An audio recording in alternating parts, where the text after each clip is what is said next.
Hindi ko maintindihan saan nanggagaling yung total failure ako as a Department of Education Secretary. Kasi iba yung actions ni BBM noong ako ay nag-tender ng resignation. Kung maalala ninyo, that was June 19, 2024. It was a Wednesday. Matagal ko na pinag-isipan yung pagre-resign. Inisip ko na kapag mag-resign ako, habang nasa administration ako, inaatake ako. Pag nag-resign ako, dodoble yung atake sa akin.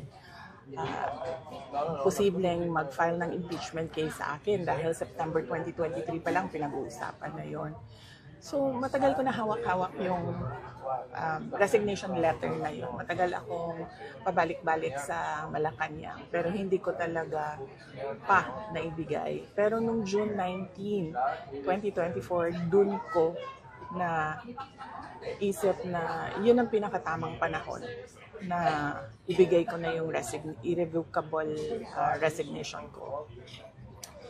Kasi merong meeting sa Malacanang about opening of classes na hindi naman dapat na umaabot sa level ng Pangulo, pero meeting ko nung para sa kung kailan magbubukas ang klase. So after nung meeting, mag-request ako kay President Marcos if I can have a few minutes of his time. Meron lang akong ibigay sa kanya na sulat. So, ang ginawa niya, sinabi niya, so ano kasi yun? Meron silang reception area, tapos papasok ka sa isang room. Doon sa room, doon ginagawa yung meetings nila. Merong conference table. Tapos, pinapasok niya ako sa isa pang room, doon sa loob. Nagmuka siyang office na may table, may office table, may lounge, merong living room. Doon niya ako dinala. Meron pa isang conference table. So, tinanong pa nga niya ako hindi ka pa nakapasok dito? Sabi ko, hindi. First time ko ito nakapasok dito. Tapos nagkwento pa siya na, nung panahon ng tatay ko, ito parang kung saan nag-gather ang mga tao. Tapos, gusto niya daw yung view na yon doon, kaya ginawa niyang office. Sabi ko, okay. Gumanon lang ako. And then, sinabi ko na sa kanya, may dala ako na letter, ibibigay ko sa'yo. Tapos, binigay ko sa kanya. And then, nung binasa na niya, ang sabi niya, why? Tanong siya sa akin, bakit? Tapos sinabi ko sa kanya, ayaw ko na pag-usapan kung bakit ako mag-resign. Para sa akin ba, kailangan pa ba itanong yun? Hindi mo ba nakikita kung ano yung ginagawa ninyo sa akin?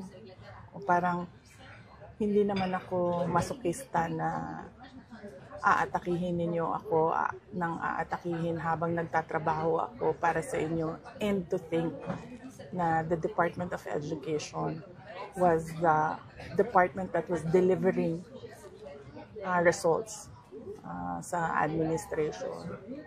So, hindi na ako sabi ko, ayaw kong pag-usapan. And then sabi niya, he tried to ask me to stay. Tapos sabi ko, ayoko na. And then, ang sunod niyang ginawa, inofera niya ako, may gusto ka ba na posisyon? Sabi ko, wala akong gustong posisyon. Tapos, ang sunod niyang sinabi sa akin, pwede ka bang tumulong sa midterm elections para sa mga senators? Sabi niya, kasi 'di ba yung hugpong ng pagbabago, kasali naman yun sa unit team noon. Gumanon siya. Sabi ko, hindi ko, pag-iisipan ko, pero wala pa akong plano para sa 2025 midterm elections ng senators. So, clearly, lahat ng attempts niya to make me reconsider my resignation. Na sinabi niya, magstay lang ako as Department Secretary o DepEd. Na sinabi niya, gusto ko bang lumipat sa ibang posisyon, sabihin ko daw sa kanya. Na sinabi niya, pwede ba akong tumulong sa midterm elections ng 2025. So, hindi iyon actions ng taong tumitingin as failure ako. Action yon ng taong tumitingin na kailangan niya yung trabaho ko. So, hindi ko alam saan nanggagaling yung sinasabi nilang failure ako as a Department of Education Secretary. At ang clincher dito, hindi yun eh. Hindi yung gusto niya akong manatili at magtrabaho para sa kanya sa administrasyon. Yun yung pag-alis ko, nagbeso-beso siya sa akin.